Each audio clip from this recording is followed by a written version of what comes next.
Alors bonjour, aujourd'hui je vous fais une vidéo sur l'engorgement lors de l'allaitement. Donc voilà, cette vidéo c'est vraiment mes astuces personnelles sur l'engorgement quand toutes les autres astuces que les associations pro-allaitement ont pu vous donner, ce que vous lisez,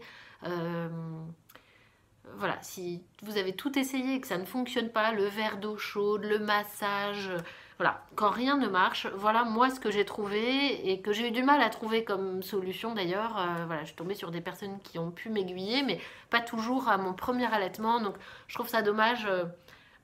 J'espère vous éviter en fait d'attendre le troisième allaitement pour avoir un allaitement serein en fait, voilà. Ouais, c'est pas toujours simple. Celle pour qui c'est simple, et ben, tant mieux. Moi, ça l'a pas été. Et donc, si je peux aider certaines par le biais de ces vidéos, tant mieux. Donc, si vous êtes engorgé tout le temps, tout le temps, tout le temps, que donc rien n'a marché, que vous avez l'impression que la tétée du bébé ne suffit pas à vider votre sein complètement, même si vous le mettez beaucoup au sein d'affilée, hein, je parle de même s'il est toutes les heures au sein, c'est le même sein 2 fois d'affilée, si vous passez de l'un à l'autre, il n'y a rien, ça vide pas, vous êtes engorgé tout le temps, c'est plein, c'est compliqué et ça fait plusieurs semaines que ça dure.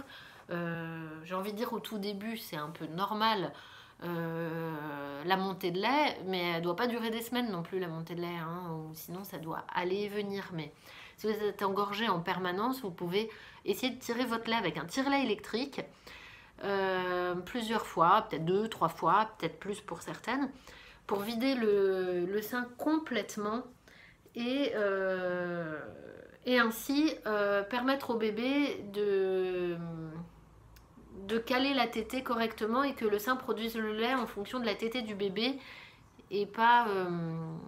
voilà. Donc le tire-lait, ça peut être un très bon outil. Moi j'avais des a priori pas possibles sur l'utilisation du tire-lait. Voilà, il y en a qui disent hein, c'est comme les vaches, je sais pas quoi. Non, en fait c'est un super outil. Voilà, il est... Faut pas hésiter à tenter en tout cas. C'est pas parce qu'on commence qu'on continue avec. Et en tout cas, ça peut être une bonne issue de secours pour la mise en place d'une tétée. Parce que si vous êtes engorgé tout le temps, qu'une tétée ne va pas au bout de ce que vous pouvez fournir comme lait, mais en fait votre bébé il sera jamais non plus à la fin de la tétée, c'est-à-dire à la tétée grasse, et donc il sera peut-être pas repu non plus. Il aura peut-être que le lait sucré d'un début de tétée, alors que dans l'idéal en fait votre bébé il va durer plus longtemps entre deux tétées s'il arrive en fin de tétée à vider le sein et d'arriver au lait gras. Voilà. Deuxième astuce, voilà, je vous en donnerai que deux, j'ai pas plus de choses à aider. C'est pour déboucher lors des bouchons de lait en fait. Il y a des engorgements, vous sentez que c'est bouché, il y a un canal, alors vous allez avoir une masse douloureuse, parfois rouge, parfois chaude. C'est localisé en général, c'est sur un endroit ou en bas ou sur le côté la plupart du temps. Ça peut être sur l'intérieur aussi, mais c'est sur une zone et c'est douloureux ou touché. Plus on appuie, plus ça fait mal. Donc la plupart du temps, ce sera un bouchon de lait. On sent qu'il faut l'évacuer. Donc si le verre d'eau chaude ne suffit pas, la douche, le massage, si rien n'y fait, va falloir y aller un petit peu plus costaud. C'est-à-dire il va falloir presser manuellement en fait sur le sein.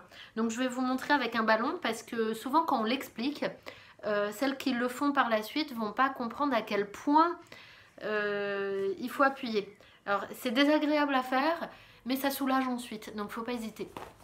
Alors voilà, je vais vous montrer. Donc ça c'est un sein. Et là on va imaginer que vous avez des canaux là. Donc en fait si vous avez un canal bouché, il faut imaginer sous votre peau du coup qu'il va falloir déboucher. Donc c'est comme un tuyau avec un bouchon dedans en fait. Il va falloir faire circuler le bouchon alors que normalement c'est liquide. Et donc il va falloir appuyer, appuyer, appuyer, appuyer, appuyer. Et jusqu'au bout. Jusqu'au bout, jusqu'au bout, jusqu'au bout. Si à la première pression ça marche pas, vous faites plusieurs fois. Voilà, donc là par exemple c'est un ballon en plastique, mais si sur votre peau non plus ça glisse pas, n'hésitez pas à mettre du liniment pour que vraiment ça glisse correctement. Et souvent l'erreur c'est de s'arrêter là et puis voilà. Alors que là il faut vraiment aller jusqu'au bout et presser. Et au bout de plusieurs fois, bah, ça va désengorger. Donc vous allez voir que ou bien il va sortir du lait un petit peu plus épais, ou si c'était complètement un bouchon de lait, ça peut être un peu pâteux carrément, hein, un bouchon quoi. Voilà. Bon, j'espère que ça peut aiguiller, que ça va aider certaines. Faut pas rester en tout cas avec des seins engorgés et douloureux comme ça, surtout si ça devient rouge. Ça peut être une mastite et faire une infection. Donc faut vraiment désengorger, n'hésitez pas. Voilà, il y a plein d'astuces par ailleurs qui existent. Voilà, celle-là c'est cas dernier recours. Et je remercie à celle qui m'avait montré ça. Elle m'a sauvé la vie, je crois, le jour où elle m'a montré ça. Donc c'était une dame de la maternité à mon deuxième allaitement. Voilà. Bon courage à vous si vous êtes dans ce cas-là, je compatis.